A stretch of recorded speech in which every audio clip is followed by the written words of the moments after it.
teacher head sir उसले के गरोस्, पढाओस् कि पालिका लाओस्,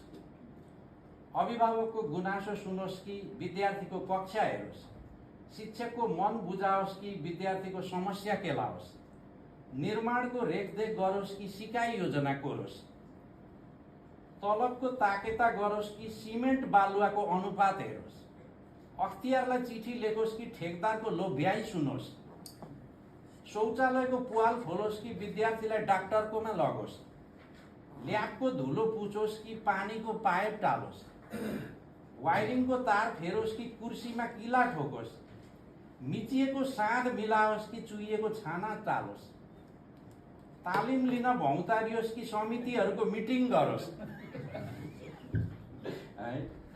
भर्ना खोज्दै बस्ती हिँडोस् कि चन्दा माग्दै मुस्कान साटोस्, पालिकाको योजना बनाओस् कि केन्द्रको फारम